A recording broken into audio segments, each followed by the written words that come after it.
What's poppin', y'all? We're having one of the funnest rollouts here, which I'm going to do a completely separate video on. And yeah, funnest, it's not a real quote-unquote word. It's an informal word. But we're having an informal chat on an informal channel. So come on, let it slide here before we get that person with the nerd emoji and the finger pointing up in the comments saying, well actually, that's not a real word. So the most recent part of this rollout is Carnival going crazy. Man, I kind of talked about this in the past Rich the Kid video that I uploaded probably a day before this, so you should check that out if you haven't already. But I love the song. Pretty much everybody loves the song. Really, really good song. The lyrics, we can get into that later, or probably we won't be getting into that. But it was battling for what some believed was a #1 debut against Beyonce song, which we're going to get into.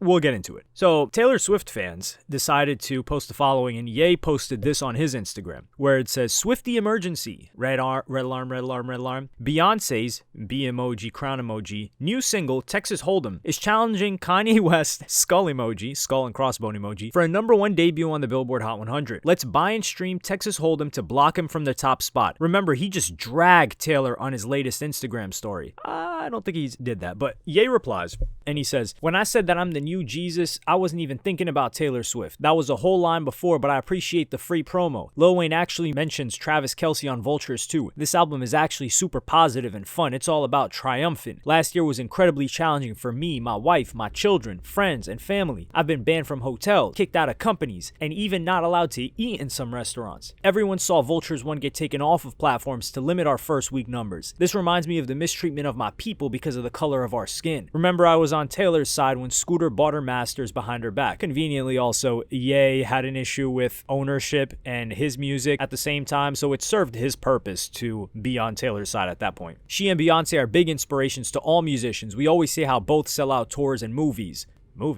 Okay. Was there had to be a Taylor Swift movie by now. Let me not harp on that. Also, I'm sure I've been far more helpful to Taylor Swift's career than harmful. To all Taylor Swift fans, I'm not your enemy. I'm not your friend either though, LOL. Also, I didn't get kicked out of the Super Bowl. We left our seats to go to YG's box and see different friends. My wife had never been to a Super Bowl, so I wanted to walk around and have a nice time. We had such a fun day. Oh, and to Shaq, I grew up looking up there. This is some other clip or some other comment. Now, the funny thing about this is neither of these people are going to get a #1 because like the midweek projections on Talk of the Charts, shout out to this page. Absolutely love this page. I just hit them with the follow today while I'm making this video. It's ironic I don't follow them even though I check this page whenever I'm going to make a video about it. But Lovin' On Me by Jack Harlow is the song that's going to stay at #1 by a significant margins. Because if we look at the points, Lovin' On Me is at 229, Carnival is at 178, Texas Hold'em is at 175. So it's very close battle for #2. I mean, between #2 and #3, does it really matter who gets the higher spot? You're still both on the podium. You're just not on #1. You know, like from #1 to #2 is a big drop. From #2 to #3, you're basically in the same spot. Now, unfortunately, there has been a lot of finessing going on. And I posted on my story that I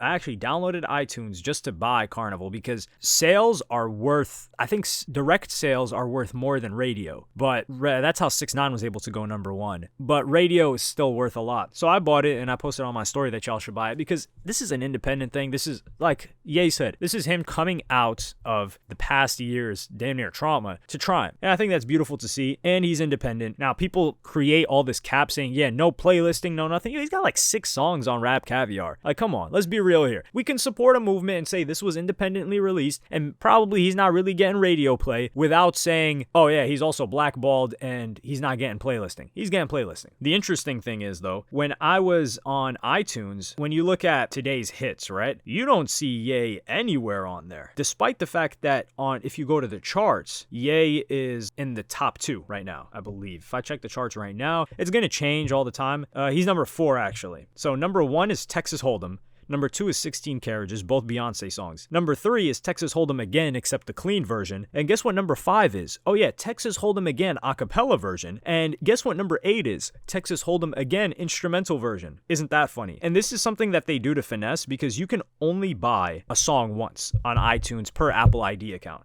So I bought Carnival. I was trying to buy 10 Carnival tracks. Yeah, I'm not gonna lie. We gotta support Ye, man, to get a number one. Any artist that's independent that could potentially get a number one, I would have probably bought like 10 tracks. It's only like 69 cents. So Ye, he's charging less for his single. His is 69 cents. The other singles are largely $1.29. Now the thing is, you can only buy one. So Beyonce and her team have 5 different singles, like I told you, 5 different versions of Texas Hold'em. So you can buy 5 of them, and they all count for the same song, but they're not the same song on iTunes because they're different versions. One's a cappella, one's instrumental. You see where I'm going here.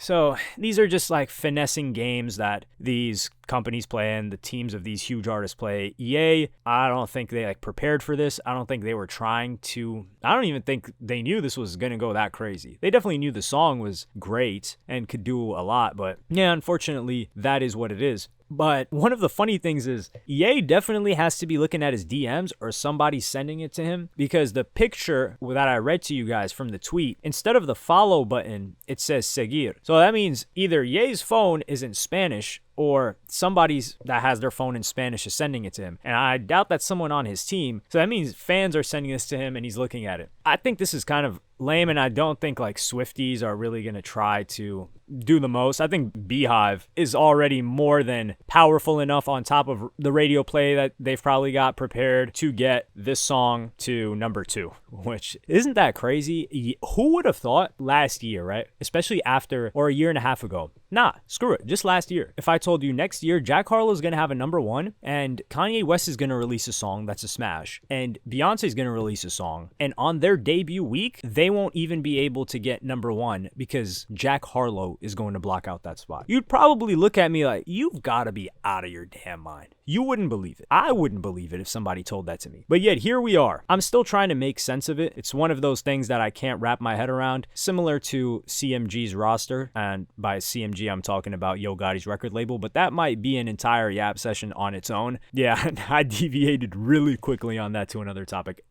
I always do this in conversations. So I'm going to circle back. Pretty much for this video, I would say buy Carnival if you haven't. If you want to see Ye go number 1, if you don't, or number 2. They're not fighting for number 1, and that's the funny thing that I went back to the Taylor Swift fan tweet for is, yeah, they're not even fighting for it. What's interesting, though, is Usher and Lil Jon's song, Yeah, is going up, and it's going to be, I think, in the top 10 or something. Just goes to show you how powerful the Super Bowl is. I'm pretty sure that's where it played because there's no other reason for that song to jump that high. It'll probably fall off a little bit after that, or slowly, but that just goes to show you the benefit. This is an interesting rollout. Probably the next video or the video after that I'm going to do will be talking about why I like this rollout, why I thought it was kind of unique in my perspective, in the way that I reacted to it. Not like Ye did anything different.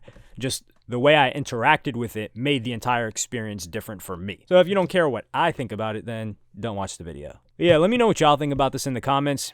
Do you think it's crazy that Jack Harlow is blocking 2 superstars from getting a number 1? 2 genuine superstars, 2 genuine global superstars, which Jack Harlow is not. And I don't think anybody would disagree with me on that. Global superstar. This will be a historic moment. This is kind of like Roddy Ricch Yummy-esque, although not the same way. But the story, man, the story would have been great for Ye to have a number 1. Rich the Kid would have got a number 1, and that would have been Playboi Carti's first number 1. Well, you can't have everything, right? And I think their first week was going to be the best chance to get it, because you're going to need to shake and move with the industry to be able to get a song that was in the top 10 to not only stay there, but to creep up to number 1 after the first week. And there are members of the industry that Ye would like to be in their good graces that could help him with that, and I don't think they're too happy with the past year that he said was so difficult for him. Let me know what y'all think in the comments. Like, subscribe, and hit the notification bell if you enjoyed. Follow me on Twitter and Instagram.